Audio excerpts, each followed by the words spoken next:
everyone, welcome back to a new episode of Apps Academy. Today in this video, I'm going to show you how you can log into your Polkawallet account.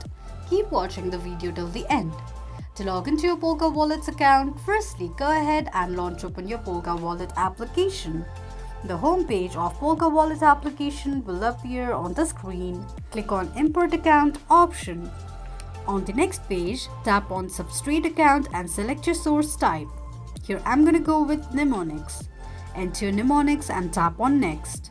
Now type in your Polkawallet's name, enter your password and confirm your password by re-entering it, then tap on Next. This is how you can log into your Polkawallet's account quickly and easily just in few steps.